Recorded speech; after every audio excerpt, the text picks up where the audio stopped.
سلام، من دیروز بعد 2 سال تازه ویزام اومد، ویزا ایتالیا. ویزام اومد.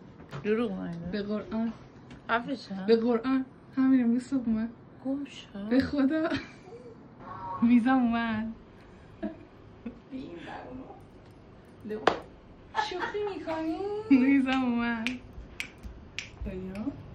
در دیگه پروازمه و همین باید بریم وسیله بخرم، چمدون بگیرم، سرجم کنم، همه اینا. و گفتم که فکر خوبیه که ولاگ بگیرم و نشون بدم پروسه رو، هم بر خودم جذابه، هم سپام برای کسی که میخوام مهاجرت کنه. و همین بریم برای خرید وسایل چمدونم.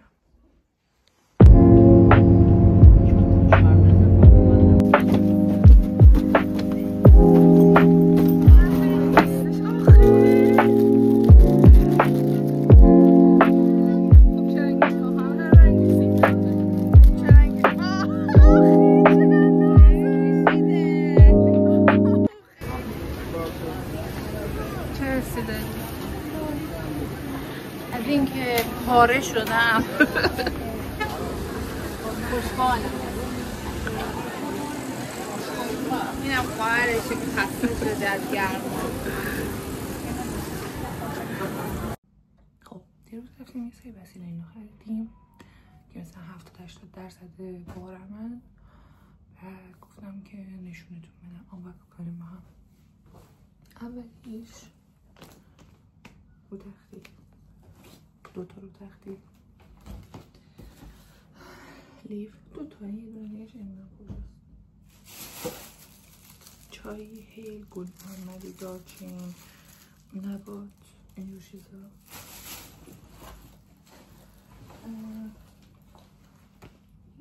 تنهای ورزشی،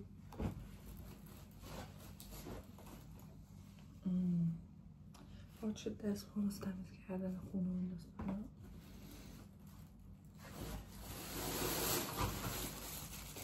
یه ذره نمیدونم چیه، اسفند و اینجور چیزا. فولیه کوچیک صورت،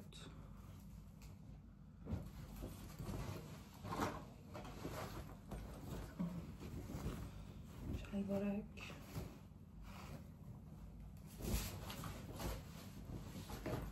شلوار خونگی،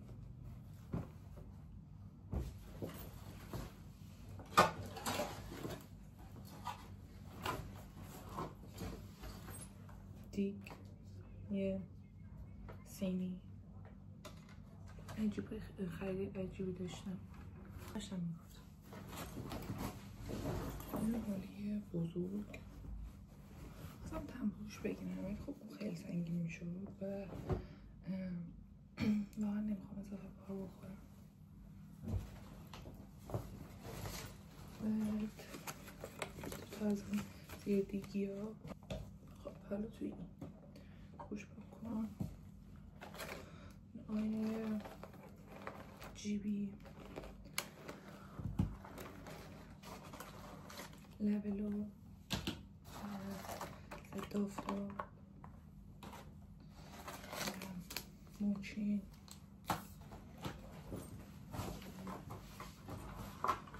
فرموژه،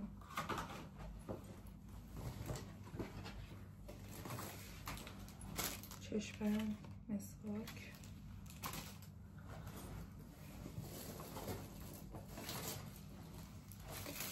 رنده کوچی، بعد قاشق چنگال و چاپستیک. جاش خیلی خوبه، حتما پیشنهاد میکنم اینجوری بگیریم ببرین.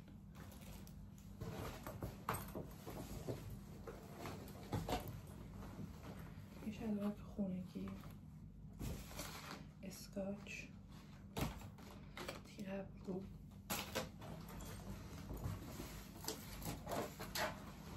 ژل، چاقو که یه ماسک مو و یه دونه روغن بدن.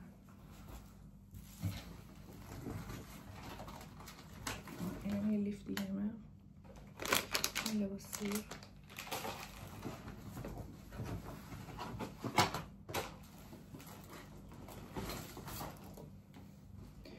این از این پیک مسافرتی ها گرفتم که اگه مثلا بخوام رو جایی برم و این داستان ها. صرف غذا،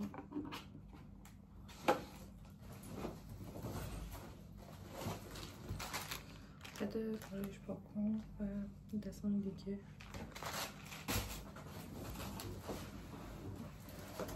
سر دیگا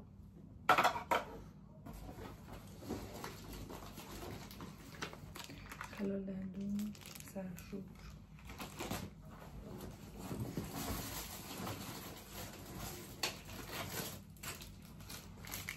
دست مرطوب، قیچی ابرو و شونه،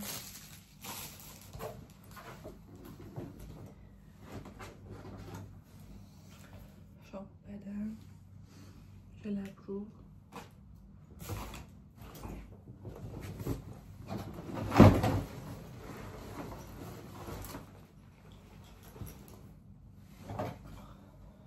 شامپو، کیف گرفتم، میدونه این کیف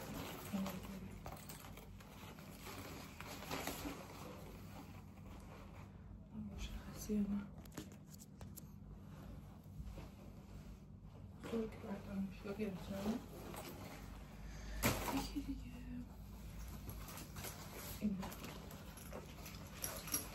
لباس امروز کریان برم و دیگه همین. الان امروز من ویزا میرسه دستم، بعد یه سری چیزای دیگه باید برم بخرم، از اشکال سفرش میدم، یه سری چیزا هم باید حضوری بگیرم. ولی خب آره دیگه الان اومدم بسته هام خرید کردم، اینا آنباکس میزنم. خب امروز 9، بعد من امروز صبح بلیط گرفتم برای 16 هفته بعد، یک شنبه. بعد 7 روز وقت دارم که جمع جور کنم اون داستانا. خونم گرفتم همون 7م شب به مدت 10 شب فعلا موقت گرفتم یا جایی دیگه. الان درگیر دندون پزشکی و آزمایشگاه و این چیزا، ولی و مثلا بسته اینام سفارش دادم، همش فکرم چهارشنبه اینا هر وقت رسیدم آنباکس میگیرم این داستانا. ولی خب گفتم آره آپدیتی بدم که فعلا درگیر کارم صبح تا شب، ولی خب میارزه دیگه. اینم وضعیت اتاقمه، این افتضاح، همه چی همه جا هست، تا چمدون من ولی آره همه چی همه جا هست و منتظرم که چمدونامو جمع کنم، وسایل بردارم بذارم توش و جمع جور کنم دیگه. اینم دختر مامانه، قربونت بشم چیزی آخه من نبینم تو رو. هورا وانی تکون نه.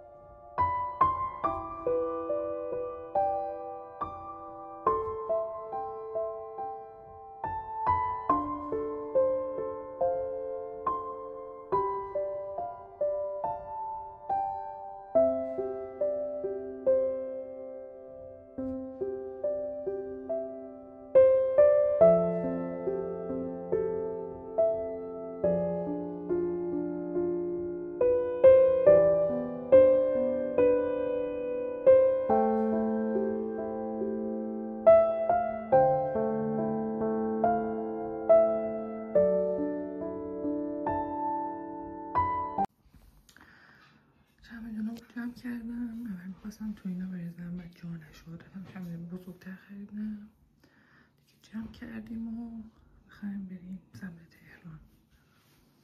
اینم آخرین وضعیت اتاق.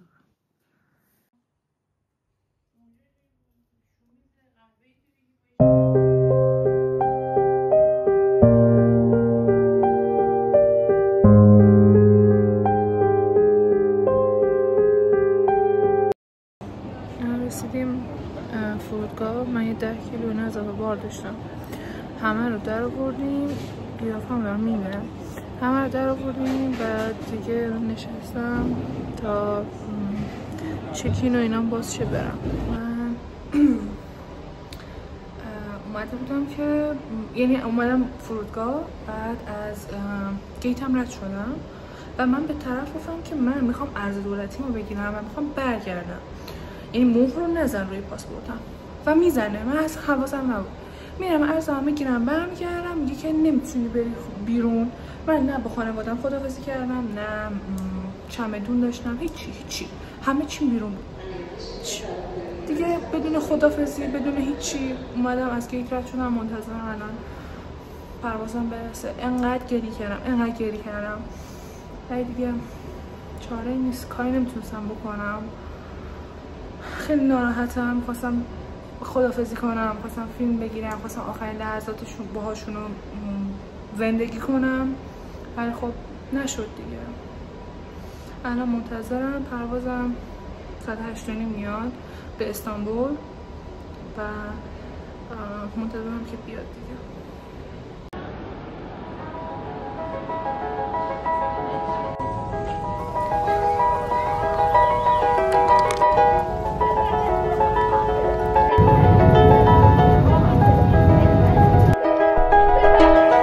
It was just two lovers sitting in a car, lost in the blonde, falling for each other. Pink and orange sky, feeling super childish. No down the clever. This call from my mother. I quit you at the night. سلام، من قاعد 2 روز دارم این ویدیو رو میگیرم. من پریروز رسیدم اول ونیز، بعدش اتوبوس گرفتم اومدم تریسته. الان 2 روز اینجا، بعد سری کار انجام دادم، یه سری کارام مونده دنبال خونم و خونه خیلی کمه، یعنی نمیدونم با چیکار کنم و هیچی دیگه. گفتم که ویدیو بگیرم. حال جسمی یکمی خوب نبود 2 روز، برای همین نتونستم ویدیو بگیرم. ولی آره رسیدم بالاخره و ببینیم دیگه چی میشه.